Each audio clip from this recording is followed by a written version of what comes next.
हम लोग देख रहे हैं महाभारत के वन पर्व का अध्याय 118।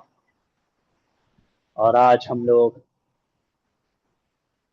बहुत ही एक अद्भुत कथा का दर्शन करने वाले हैं, सुनने वाले हैं। अक्सर जब हमारे पास ऑप्शन होता है, चॉइस होता है शॉर्टकट का लाइफ में, तो प्रायः हम देखते हैं कि हम शॉर्टकट जो होता है, जिसको शास्त्रों में श्रेयस और प्रेयस करके दो शब्द आते हैं, है ना। श्रेयस और प्रेयस।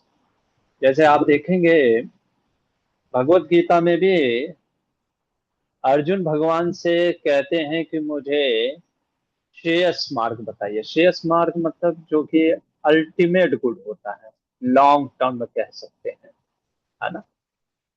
और प्रेयस होता है शॉर्ट टर्म, जो हमको बेनिफिट दिखता है। जैसे कि सपोज करिए, एग्जांपल मैं दूं सिंपल सा। मान लीजिए किसी आप बच्चे को, है ना, 100 रुपया दो, है ना। सपोज करो आप उसको 100 रुपये दो और एक 20 रुपए का कोई चॉकलेट दो। करेक्ट। उसको ये बोलो 100 रुपये लो और चॉकलेट ले लो, चॉकलेट ले लेना खरीद के, या 20 रुपये लो, है ना, और 20 रुपए का चॉकलेट दो। प्राय आप देखोगे बच्चे इसी को चूज करते हैं, है ना। ये मैंने खुद एक्सपेरिमेंट किया अपने गुरुकुल के स्टूडेंट को। तो बच्चे कहते हैं कि प्रभु जी कौन जाएगा खरीद करके लाने को, मिल रहा है तो ले लेते हैं। अब भले ही 100 रुपए में वो 5 चॉकलेट आ जाएगा, लेकिन हमको जो ऑन द स्पॉट मिलता है चीजें, हम उसके प्रति ज्यादा आकर्षित होते हैं। दैट इज अ नेचर, है ना, ये लिविंग एंटिटी का। और खास करके, है ना, क्या बोलते हैं आजकल, जेंजी, है ना, जनरेशन, है ना, उनका तो यही चलता है शॉर्टकट। लाइफ में जितना हो सके, है ना, ड्रीम इलेवन से पैसा कमा दो, है ना। शॉर्टकट तरीके से जितना कम।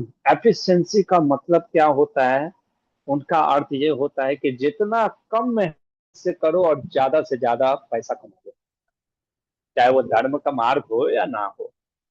नो बडी केयर्स। लेकिन हमारे वैदिक शास्त्र और विशेषकर ये जो चरित्र हैं पांडवों के, इसलिए पांडव इतने महान हैं और भगवान के प्रिय हैं, है ना। अगर हमको भी भगवान का भक्त बनना है, हमारी जो इच्छा है, तो हमें हमारे आदर्श ये पांडव होने चाहिए। ना कि जो इंस्टाग्राम पे रील दिखाते हैं, है ना, भले चीजें बड़ी बड़ी बातें करते हैं, ये हमारे जो कह सकते हैं कि ये हमारे आदर्श पुरुष हैं। इसलिए कल मैं गीता के क्लास में भी बोल रहा था, हमारा जो ज्ञान है वो शास्त्र से आना चाहिए, ना कि सोशल मीडिया से, है ना। और दो इंसिडेंट आज आप देखोगे, है ना, जो आप कहोगे कि प्रभु जी ये तो हमको आज तक किसी ने बताया ही नहीं।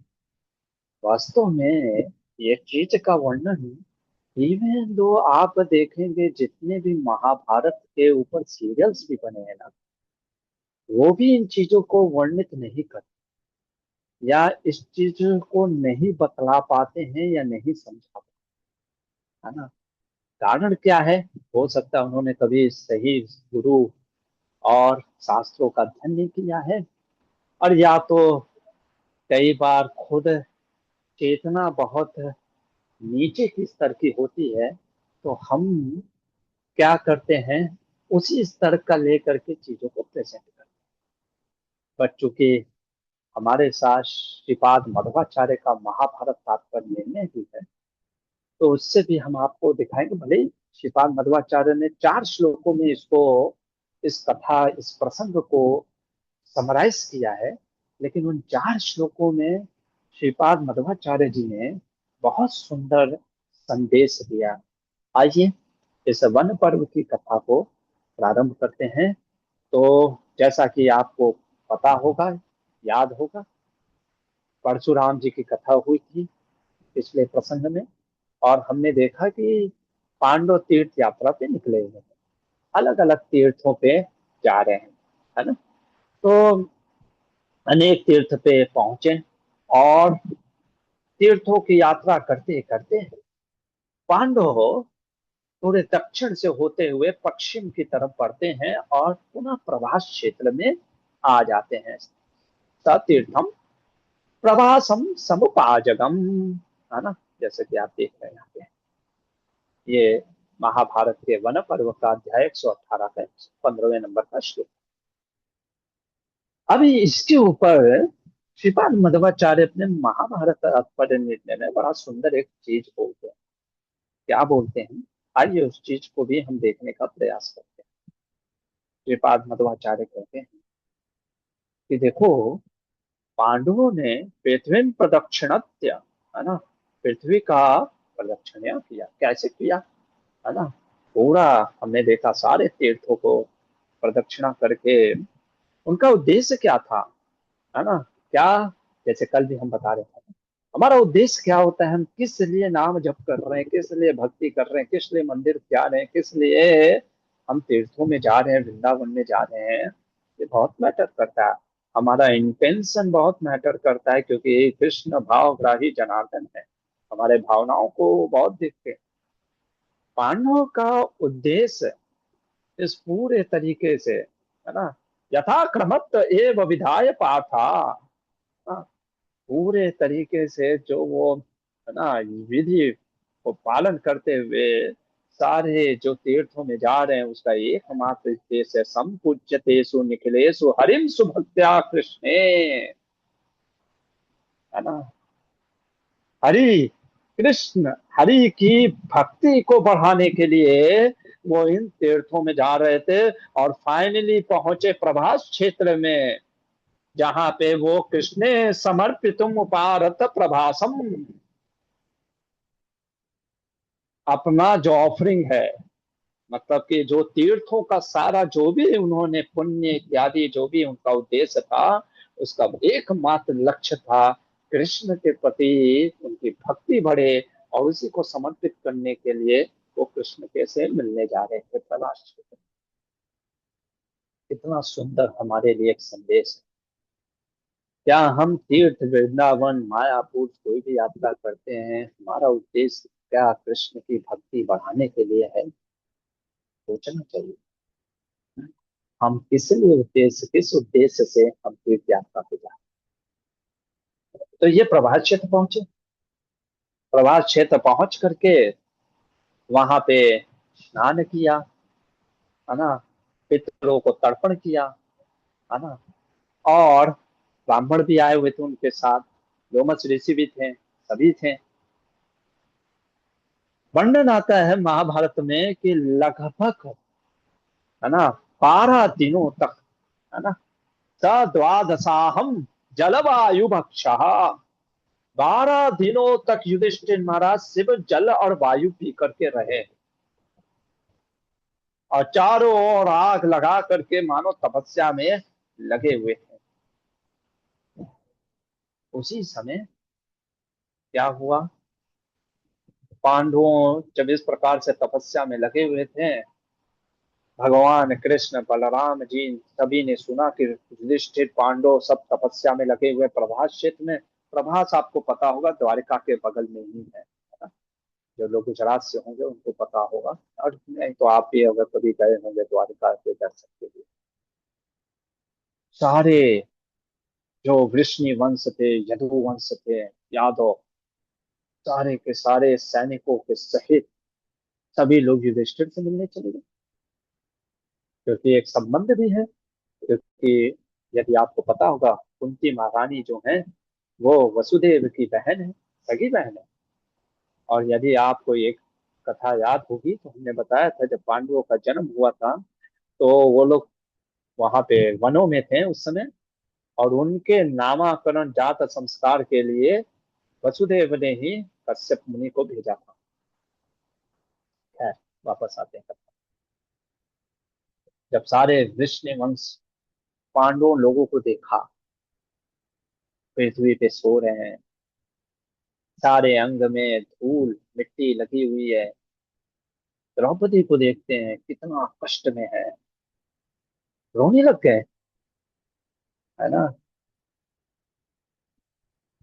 सारे के सारे पांडव, यदुवंश, बलराम जी हैं, कृष्ण है, भगवान कृष्ण के बेटे प्रद्युम्न है, सांबा है, सात्यकी हैं, कृतवर्मा है, और भी बहुत सारे जो भी यदुवंशी हैं। पांडवों ने प्रणाम किया, है ना। और सभी धर्मराज युधिष्ठिर पांडवों के साथ घेर करके ऐसे बैठ गए। तब राजा युधिष्ठिर ने, है ना, सभी चीजें बात हुई, चर्चा हुई कि हम लोग कैसे तीर्थों में गए हैं, और फिर बताया कि अर्जुन भी दिव्यास्त्र प्राप्त करने के लिए स्वर्गलोक की तरफ गए हैं। पर ये सब देखने सुनने के बाद भी, मानो ये प्रसंग आपने कभी नहीं सुना होगा, मैंने भी नहीं सुना था जब तक मैंने महाभारत नहीं पढ़ा था। कौन सा प्रसंग प्रभु जी? ये अगला अध्याय 119वां, है ना। पहले जन्मे जय पूछते हैं वैशंपायन मुनि से, ऋषिवर मुझे विस्तार में बताइए क्या चर्चा हुई वहां पे उस प्रभास क्षेत्र में, क्योंकि स्वयं भगवान श्री कृष्ण मौजूद हैं, बलराम जी मौजूद हैं। मुझे जानना है, पूरा डिटेल में बताइए क्या वार्ता हुई हमारे पूर्वजों का भगवान के द्वारा। वैशंपायन मुनि कहते तो सुनो जन्मेजय, उस प्रभास क्षेत्र के समुद्र के तट के किनारे जो ये प्रभास क्षेत्र है, जब सारे विष्णु वंश पांडवों को घेर करके बैठे थे उसी समय, है ना, जो कि भगवान श्री कृष्ण से अभिन्न है, स्वयं हलधर भगवान बलराम जो आदि गुरु हैं, वो खड़े हो गए, और बलदेव भगवान बलराम जी मानो कृष्ण को संबोधित करते हुए बोलते हैं, पहला ही लाइन बोलते हैं, कृष्ण तुम तो धर्म के प्रतीक हो। देखिए अब ये बात समझने का प्रयास करिएगा, जब व्यक्ति बहुत दुख में, है ना, और महाभारत भगवान कृष्ण और बलराम को भगवत्ता कम और एक धर्म युक्त राजा के जैसा चीजें ज्यादा दिखाता है वैसा व्यास मुनि, है ना। तो बलराम जी बोलते हैं, मुझे ये बताओ कृष्ण, युधिष्ठिर जो सदा धर्म का पालन करते हैं, जो कभी धर्म को त्यागते नहीं है, और सुनो, महाभारत तात्पर्य निर्णय के अनुसार बलराम जी ने, ये कथा तब हो रही है जब दुर्योधन बलराम जी, हमने देखा ना, सुभद्रा का विवाह भी हो चुका है ना। तो बलराम जी ने ट्रेनिंग दे दिया है दुर्योधन को, वो गदा युद्ध का। तो वो एपिसोड होने के बाद ये वाला एपिसोड हो रहा है। ऐसा आप मत सोचना कि अभी तक शायद बलराम जी दुर्योधन को गदा का ट्रेनिंग नहीं दिए, शिष्य बना चुके हैं। फिर भी देखो बलराम जी क्या कह रहे हैं, दुर्योधनश्चापि महम प्रशास्ति न चास्य भूमि विवरम ददाति। अरे दुर्योधन जो शासन कर रहा है ना, नीलकंठ चतुर्धर अपने कहते हैं, वो दुर्योधन कौन है? वो दुर्योधन जो अधर्म परायण है, अधर्मी है, स्वयं बलराम जी कह रहे हैं, है ना। कभी आपने ये पहला प्रसंग सुना ही नहीं होगा कि बलराम जी कभी दुर्योधन को डांट रहे हैं। प्राय हमने यही देखा, रहे बलराम जी तो दुर्योधन को पक्ष लेते हैं हमेशा। ये पहला प्रसंग होगा जहाँ पे दुर्योधन को डांटते हैं, है ना। और इसके ऊपर श्रीपाद मध्वाचार्य अपने महाभारत तात्पर्य निर्णय में कहते हैं, ये सिर्फ डांटते नहीं है मानो, है ना, बलराम जी मानो इतना, मतलब आप पहले ये देखो, है ना, क्योंकि वो भीम के तपोवेशम तत्त भीमम तपोवेशम, भीम के तपस्या को देख करके दृष्टवा दुर्योधनम निंदयति रामे। बलराम जी कर्ज करते, मानो निंदा करते दुर्योधन की। ये अभी महाभारत के में हम देखते हैं श्लोक। दुर्योधन जो कि इतना पापी है, धर्म का आचरण नहीं करने वाला, अधर्म का आचरण करने वाला है, फिर भी वो राजा बना बैठा है।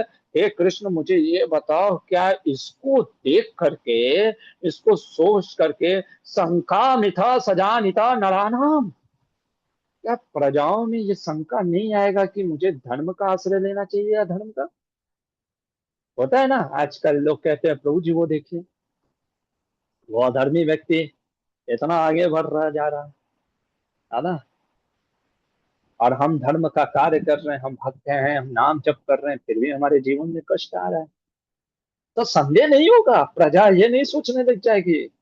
और धर्मराज युधिष्ठिर जो साक्षात धर्म के पुत्र हैं, जो हमेशा सत्य और धर्म, है ना, सब कुछ छोड़ दिया, राज्य सुख सब कुछ छोड़ दिया, धर्म को नहीं छोड़ा, फिर भी इतना कष्ट।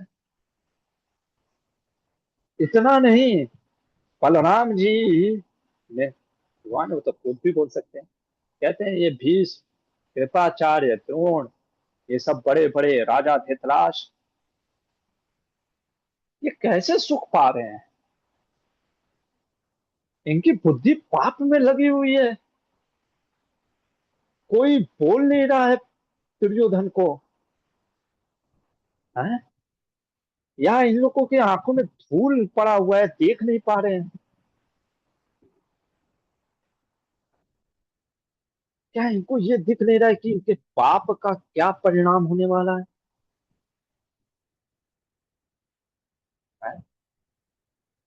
कोई इनको समझा नहीं रहा है। ये भीम, अब देखिए भीम की गुणगान करते हैं। ये भीम इतना पराक्रमी है, शक्तिशाली है ना? इसको देख करके मानो मुंचंती सैन्यानी, मल मूत्र त्याग देते हैं सैनिक लोग, और आज ये भूख प्यास, है ना, बिना थके हुए वनों में भ्रमण कर रहा है। कौन टिकेगा इसके सामने? सिर्फ वायु पी करके शरीर दुर्बल कर लिया है, लेकिन फिर भी धर्म को नहीं छोड़ा।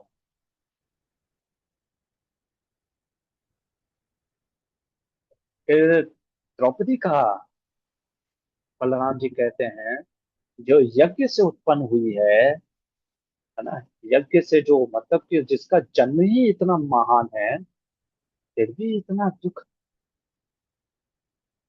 है ना, फिर भी इतना दुख क्यों?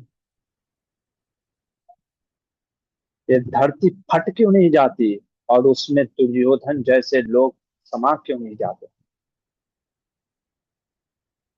है ना? ये बलराम जी पहली बार हम देखते हैं किस प्रकार से पांडवों, विशेषकर भीमसेन के कष्टों को देख करके, पांडवों के कष्टों को देख करके दुख में, और दुर्योधन इत्यादि कौरवों की निंदा कर। जब बलराम जिस प्रकार से बोल रहे थे ना, तभी मानो सात्विकी खड़ा हो, है ना, सात्विकी के खड़ा होने पे भगवान मानो कृष्ण जो थे, वो सात्विकी को कहते हैं, है ना, सात्विकी, है ना, क्योंकि सात्विकी बोलता है, सात्विकी क्या सुझाव देता है भगवान को, मतलब बलराम जी को इत्यादि को, बोलता है कि हमें कुछ करना चाहिए, कुछ एक्शन में लाना चाहिए। हम एक काम करते हैं, हम जा करके युद्ध करते हैं कौरवों से, और उनको मार करके, गिरा करके, है ना, इस प्रकार से अभी योजना बोल रहा था। भगवान ने मानो सात्विकी को देख करके कहा, सात्विकी, है ना, ये युधिष्ठिर अप्रिशिएट नहीं करेगा, ये युधिष्ठिर, ये पांडु के जो पुत्र हैं, है ना, ये कभी भी इस चीज को अप्रिशिएट नहीं करेंगे। और तुम अगर महानता देखना चाहते हो युधिष्ठिर का, तो बोल करके देख लो। हमने एक कथा बचपन में सुनी थी, जिसका कहीं भी प्रसंग ना किसी पुराणों में आता है, ना गीता या भागवत या महाभारत में। लोग बोलते हैं कि कृष्ण एक बार युधिष्ठिर को कहते हैं कि कर्ण इतना महान है, आओ मैं तुमको दिखाता हूँ। अब ये कथा कहाँ दी गई है, ये कहीं वर्णन है।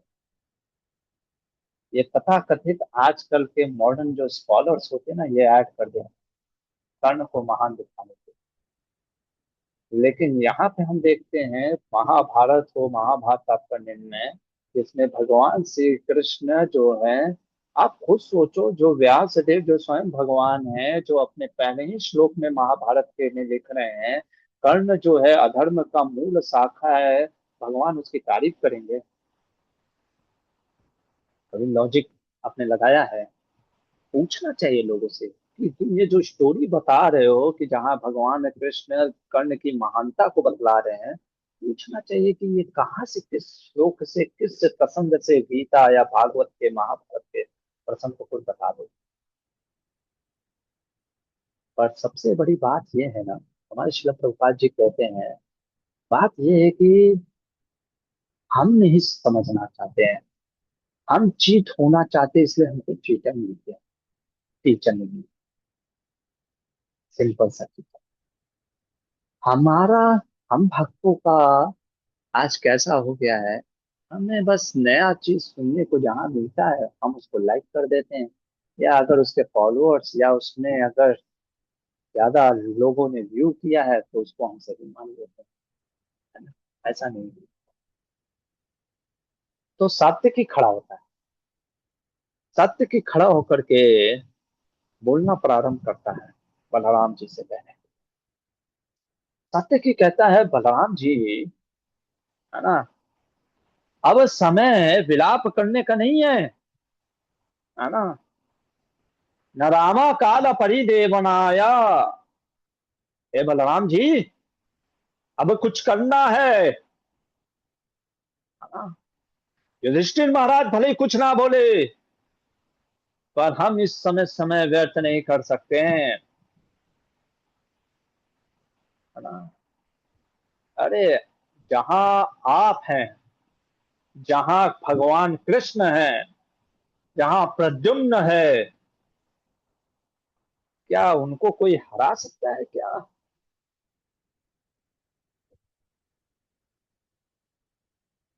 बलराम जी को कहते हैं, बलराम जी भगवान को आराम करने दीजिए, है ना? कृष्ण को सात्विकी कहता है कि भगवान को आराम करने दीजिए, आप ही बस चलिए, बस आपके मात्र चलने से ये कौरव क्या जीत पाएंगे? अरे, जो मेरे सखा हैं, मेरे गुरु हैं, भगवान कृष्ण के मित्र हैं, वो अर्जुन, उनको भी मत बुलाइए, उनको भी दिव्यास्त्र की शिक्षा लेने दीजिए। बस बलराम जी, अमीर लोग चलते हैं, है ना, और पूरा रौंद करके, हाँ, वहाँ सारे दुर्योधन कौरवों सहित मार डालेंगे, है ना? जिस प्रकार से अग्नि घास को जला देती है, उसी प्रकार से आप, मात्र आप अपने दम पे, है ना, ये कृपाचार्य, द्रोणाचार्य, कर्ण, विकर्ण, भीष्म, कोई नहीं टिकेगा। और मैं, अभिमन्यु भी आया हुआ था वहां पे, है ना? तो मानो कोई कहे कि नहीं, ये नहीं लेंगे राज, तो कोई बात नहीं, पांडवों को युधिष्ठिर महाराज नहीं राज्य देना चाहते हैं, 13 साल तक आराम करें, मतलब वन में रहें, हम ये अभिमन्यु को बना देते हैं राजा। है ना। सारा लोगों को मार करके हम राजा किसको बना देंगे, अभिमन्यु को। अभिमन्यु को राजा बनाने के बाद अभिमन्यु शासन करे, और जब इनका व्रत समाप्त हो जाए, है ना, तब जब इनका सारा व्रत समाप्त हो जाए पांडवों का, तो फिर वो इलाज करेंगे, है ना। पर इस तरीके से अब हम बैठ नहीं सकते।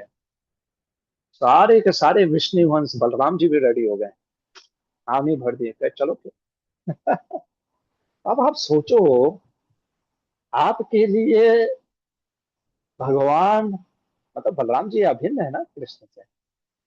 तो पास से किसी ने पूछा what is the difference between Balram and Krishna, तो पास है there is only one difference, no two difference. एक तो कि दोनों का वर्ण अलग है, एक श्वेत वर्ण के, एक श्याम वर्ण के, और दूसरा एक राधा रानी के लवर है। बस यही डिफरेंस है, और कोई डिफरेंस नहीं है ना। आदि गुरु है बलराम जी, तो पूरे। लेकिन युधिष्ठिर महाराज की महानता देखो, दिस इज द आप सिर्फ युधिष्ठिर को एक चीज पकड़ते हो, है ना, कि अरे उसने जुआ कैसे खेल दिया, है ना। आप व्यक्ति के एक इंसिडेंट को पकड़ करके और यही सोचोगे, शास्त्र के एक श्लोक को पकड़ करके कहोगे कि यही सत्य है, बाकी सब मिथ्या है। ये तो वही बात हो गई, है ना, कि, है ना, जैसे पूरा मुट्ठी भर, है ना, जैसे मान लो अनाज का दाना है, ऐसा नहीं होता है। हम किसी व्यक्ति के एक इंसिडेंट को देख करके, वो लेयर होता है, लेयर बाय लेयर। हर एक व्यक्ति का जो चरित्र होता है ना, वो सिर्फ एक इंसिडेंट से बना नहीं, है ना। युधिष्ठिर महाराज की महानता देखिए, आप खुद सोचिए। मतलब मैं सोच रहा था, अगर भगवान हमारे लिए रेडी हो कार्य करने के लिए, हम तो बैठे रहेंगे, हम कहेंगे, हम बोलते भी हैं, हमारे कई बार प्रार्थनाओं में आप देखो हम क्या कहते हैं, हम भगवान से यही तो बोलते हैं, भगवान आप ये कर देना, भगवान आप मेरी अच्छा रक्षा करना, भगवान आप मेरे, ये हम मांगते हैं। और यहाँ पे बिना मांगे भगवान रेडी है पांडवों की सेवा के लिए। पर this is the difference between the Pandavas and, इसलिए भगवान के बहुत प्रिय है ये पांडव।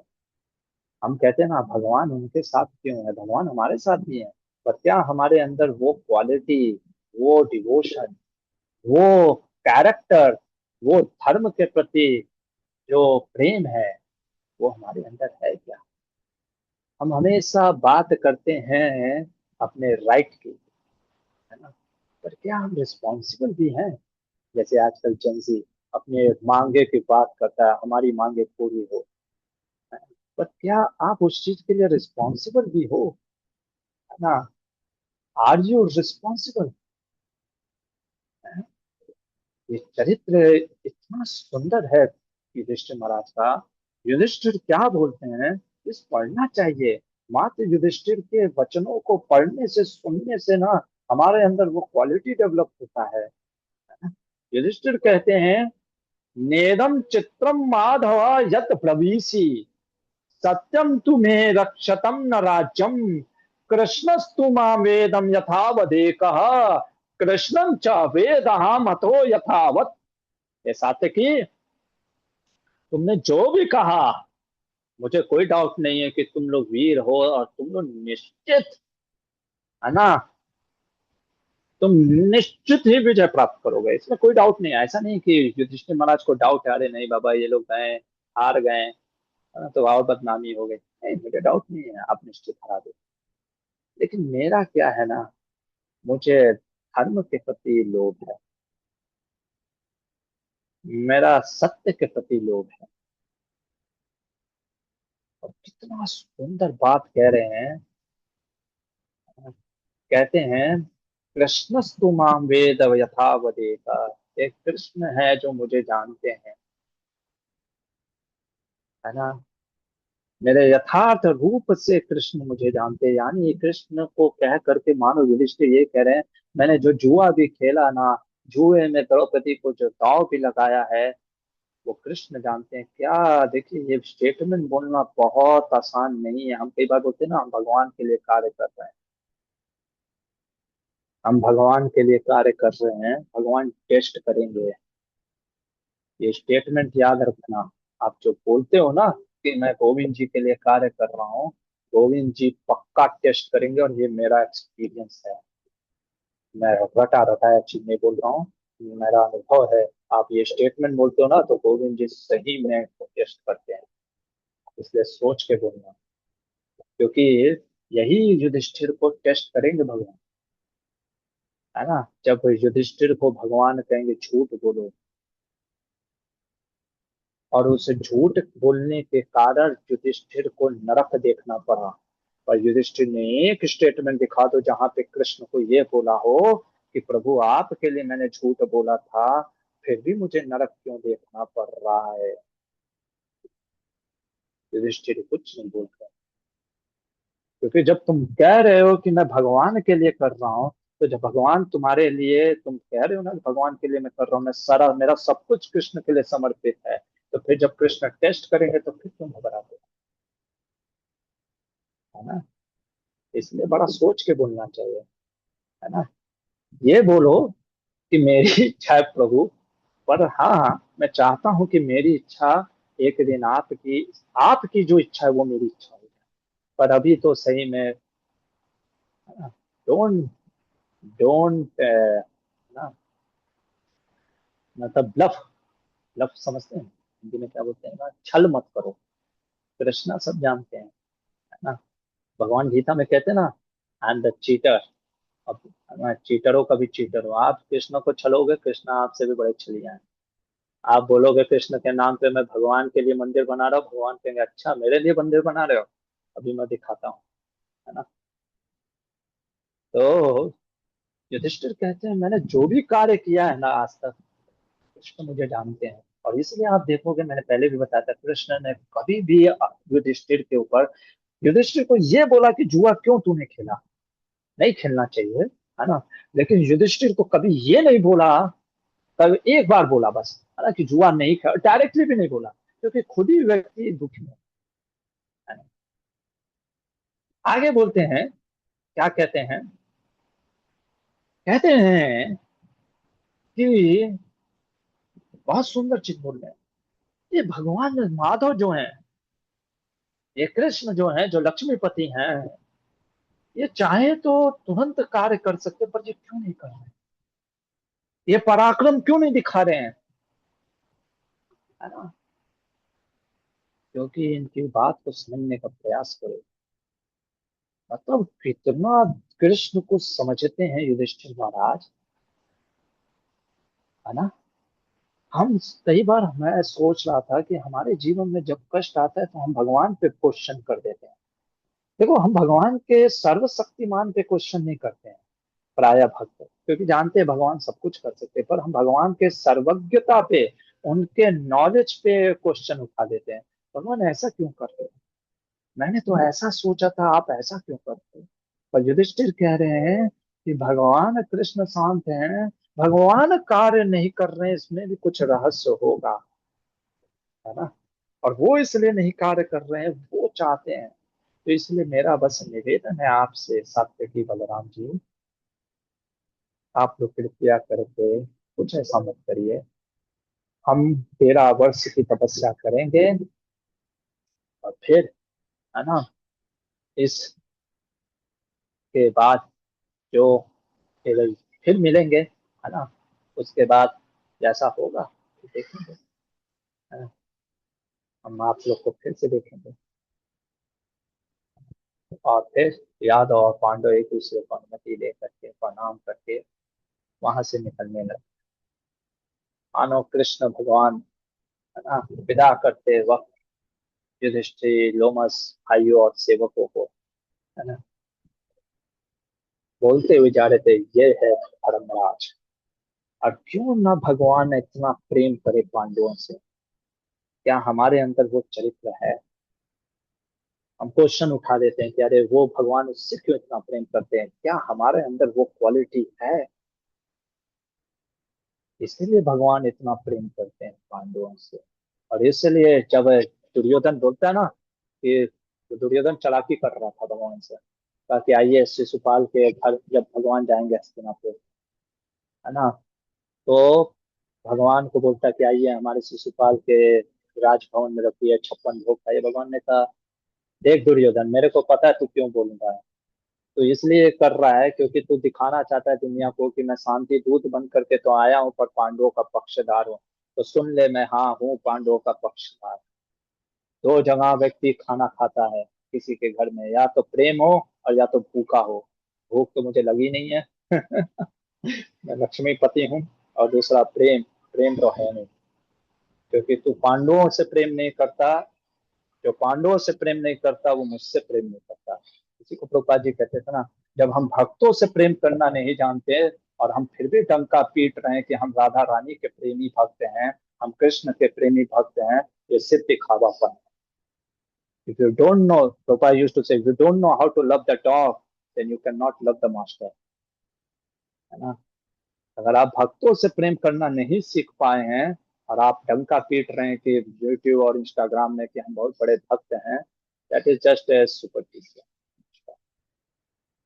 तो यहाँ पे फिर कृष्ण बलराम जी प्रभास क्षेत्र से निकलते हैं और पांडव फिर तीर्थ यात्रा आगे प्रारंभ कर रहे हैं।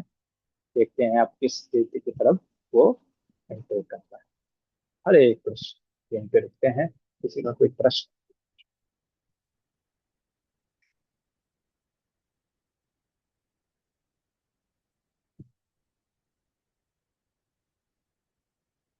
चलिए वहीं पे रुक जाते हैं फिर, और कल देखते हैं इसके आगे महाभारत के प्रसंग में क्या होता है तीर्थ यात्रा के समय में। महाभारत ग्रंथ की जय, श्री प्रभुपाद की।